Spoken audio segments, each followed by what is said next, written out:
میرے لورز بھی ہیں، میرے ہیٹرز بھی ہیں. یہ عزت اللہ کی طرف سے ہے. کسی کی ذلت ہے تو وہ اللہ کی طرف سے ہے. ان کے لیے ضرورت ہے کہ نوک نوک کہ ہم نے جو کچھ بھگتنا تھا، جو کچھ بیڈ ٹائم جو بھی ہم نے دیکھنا تھا وہ دیکھ چکے ہیں.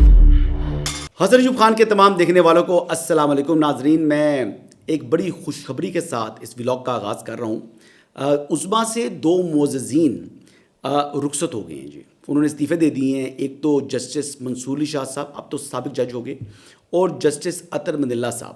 یہ خط لکھنے والے جج تھے، اور ایون آپ کو معلوم ہے کہ ان 2 ججز کے حوالے سے یہی کہا جاتا تھا کہ یہ ججز یعنی ججوں کے لبادے کے اندر سیاستدان ہیں. انہوں نے جوڈیشل پولیٹکس کو جو ہے وہ عروج پر رکھا.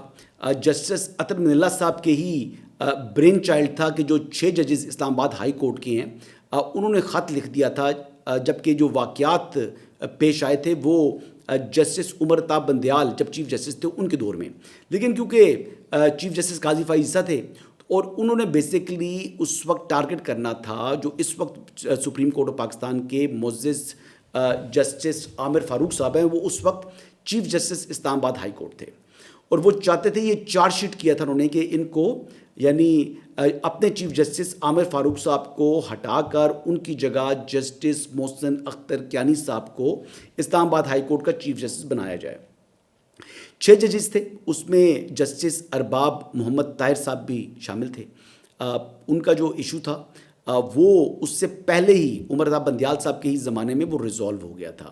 اور ان کی ایک میٹنگ ہوئی تھی منسٹرز کالونی کے اندر، ایک گھر کے اندر، جہاں پر انہوں نے جو انٹیلیجنس کے جو ہماری آئی ایس آئی کے جو ایک ذمہ دار شخصیت ہے ان سے ان کی ملاقات ہوئی تھی، اور پھر وہ گلے مل کر وہ سارے معاملات ان کے حل ہو گئے تھے. لیکن اس کے باوجود پھر ان کو گمراہ کیا گیا، انہیں فورس کیا گیا، اور ان سے وہ خط لکھوا لیا گیا. جسٹس ارباب محمد طاہر صاحب جو ہیں وہ بعد میں ان کو غلطی کا احساس ہو گیا، اور انہوں نے یعنی اس چیز سے ان یونین والے ججز سے انہوں نے دوری اختیار کر لی. اور میں خود کہتا ہوں جی، میں بھی انسان ہوں، مجھ سے بھی غلطیاں ہوئی ہیں، اور جو شخص غلطی نہ کرے انسان تو وہ انسان نہیں ہے جی. ہر انسان سے غلطی ہوئی ہے، ماسوائے ہمارے نبی کریم صلی اللہ علیہ وسلم سے. وہ ایک ایسی ہستی تھے، ایسی شخصیت تھے جن سے غلطی نہیں ہوئی. باقی تو پیغمبروں باقیوں سے بھی غلطیاں ہوئی ہیں. تو میرے خیال سے ارباب محمد طاہر صاحب نے جو غلطی کی اس پر انہوں نے ان کو ندامت تھی، تو اسی وجہ سے انہوں نے یونین آف ججز سے جو ہے دوری اختیار کر لی. تو آج بھی جو یونین قائم ہے یہ انشاءاللہ بہت جلد ٹوٹ جائے گی، جو 5 ججز کی جو میں نے پچھلے ولاگ میں بھی ذکر کیا تھا. جسٹس منصور علی شاہ صاحب کیونکہ ذہنی طور پر تیار تھے chief justice supreme court of Pakistan بننے کے لیے، تو انہوں نے اچھا دلچسپ بات یہ ہے کہ جوڈیشل کمیشن اجلاس میں انہوں نے سینیورٹی پرنسپل کو اگنور کرتے ہوئے لاہور ہائی کورٹ میں 3 نمبر سے جسٹس عالیہ نیلم صاحبہ کو ایلیویٹ کیا بطور chief justice Lahore high court. تو اچھی بات ہے جی، ایک پرنسپل انہوں نے خود ڈیفائن کیا.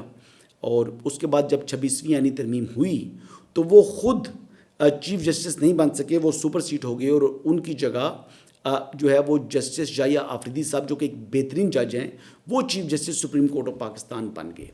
جب وہ chief justice supreme court of Pakistan بنے تو کیونکہ یہ ماضی میں کے اندر ایک چیمبر کے اندر چیمبر فیلو رہ چکے ہیں، تو جسٹس منصور علی شاہ صاحب، جسٹس عطر من اللہ اور جسٹس جائیہ آفریدی صاحب، یہ تینوں جو ہے وہ ایک چیمبر کے اندر موجود رہے ہیں، کولیگز رہے ہیں جب وہ وکالت کرتے تھے. تو انہوں نے اس کا حیا کرتے ہوئے انہوں نے پریکٹس اینڈ پروسیجر کے حوالے سے جسٹس منیب اختر صاحب کو واپس لے آئے. اور جب وہ واپس لے کر آئے تو پھر ان کے خلاف سازش ہوئی. پھر وہ وزادار شخص تھے لیکن انہوں نے سائڈ کی، ان کو وکٹمائز نہیں کیا. لیکن بہرحال جی سازشیں ہوتی رہیں، خط و کتابت کرتے رہے، مطلب باقی ہائی کورٹ کے ججز کو تھابڑا مارتے رہے، وکلا کو بلا کے کہتے رہے. کافی سینئر وکلا کو انہوں نے اپنی جو ہے وہ مٹھی میں لیا جسٹس منصور شاہ صاحب نے کہ بھائی یہ جائیہ آفریدی صاحب کی جگہ مجھے بنایا جائے. اور ان کی خواہش یہ تھی کہ انہوں نے کہا جی کہ 26ویں آئینی ترمیم جو ہے وہ وکلا نے نامنظور کر لی. لیکن اس کے بعد 26ویں آئینی ترمیم کے بعد جو پورے ملک بھر میں بار کونسلز کے انتخابات ہوئے، پہلے سپریم کورٹ بار کونسل کا ہوا، پھر باقی بار کونسلز کے الیکشن ہوئے، وہ تمام کے تمام یہ جسٹس عطر من اللہ صاحب کے جو لائک مائنڈڈ لوگ تھے، وہ تمام کے تمام جو جسٹس منصور شاہ صاحب کے لائک مائنڈڈ لوگ تھے وہ ہار گئے. تو وکلا کی میجورٹی نے 26ویں آئینی ترمیم کو تسلیم کر لیا. اچھا اس کے تحت جو ججز ٹرانسفر ہو کر آئے تھے